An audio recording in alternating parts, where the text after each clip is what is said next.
This is the sixth exchange in a fragile month-old ceasefire that almost collapsed earlier this week. Joining us to discuss this is Danielle Bett, who is Director of Communications at Yachad, a British Jewish organisation that supports a political resolution to the Israeli-Palestinian conflict. Thank you so much for joining us this evening, Danielle.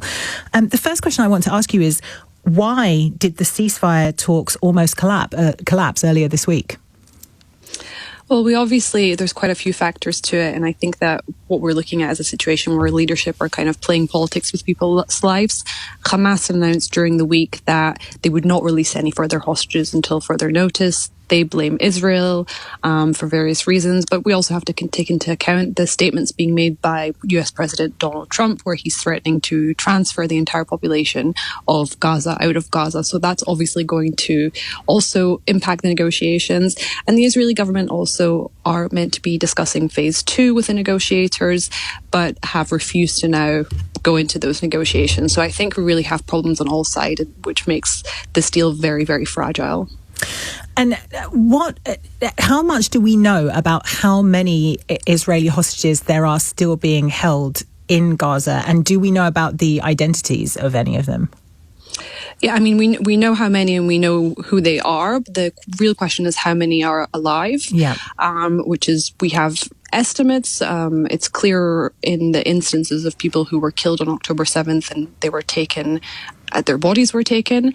And we know there are some indications of, from testimonies from hostages that have returned recently, of the state and well-being of some hostages, that we know that many of them have been starved, tortured and beaten. And so that the most concern is that we have to get them out urgently because they are in a very dire state. And, the further we drag this out, the more that they are at risk. And how helpful then are President Trump's interventions, where he's saying things like, if you don't release a certain number of hostages by midday, there will be all hell to pay? I mean, is that actually putting more pressure on Hamas, or is that further jeopardizing what's already a very fraught situation?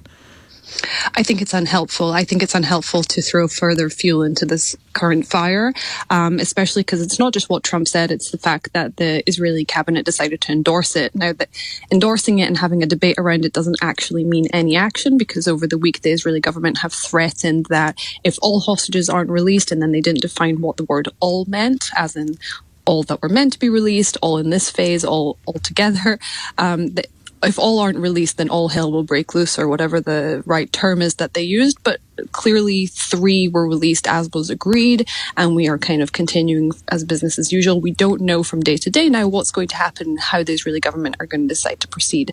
So the most important thing for the international community and for international leaders to do is to pressure that this deal does not fall through and that all phases are seen through, so that we can end the war and get all the hostages home. I've seen it argued that, emboldened as he is by the support of Donald Trump, that Netanyahu is almost looking for an excuse to break the ceasefire and to re-enter the military into Gaza. Do you think that that's a fair take on the situation? Yeah, absolutely. It's not in Netanyahu's political interest to stop this war. His coalition, he is in coalition with the most far-right party in Israel, and they have threatened to leave the government. Some of them temporarily have. They threatened to leave if phase 2 proceeds, if this war doesn't continue. And so he's really looking at the political stakes here rather than the human life at stake. And so I think that his considerations are political, but he's not reflective of what the Israeli public think. The vast majority of the Israeli public want the hostages to be returned. They don't want this endless war to continue, and they don't support this government. But that is not his main consideration. It's his political survival depends on this war, and so that's what's really concerning.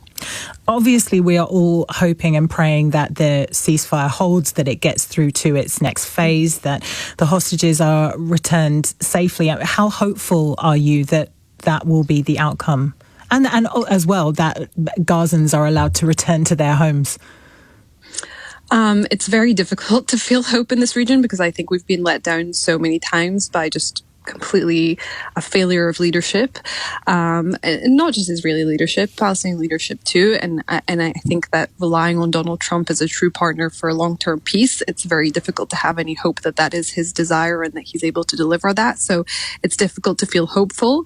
That's not to say that it's not possible. I think that if the international community, as well as the US administration, make the decision that the most important thing is that this war ends, that all hostages are released, then that will happen. The question is then, as you say, the threat of transferring or force transferring 2 million Palestinians out of Gaza, which, beyond the questions of how on earth that is possible, even attempting to do that will cause a further huge war, not just between Israel and Palestine, but in the region. Danielle Bett, thank you so much for joining us this morning. This morning? It's not morning, this evening. Director of Communications at Yachad, which is a British Jewish organisation that supports a political resolution to the Israeli-Palestinian conflict.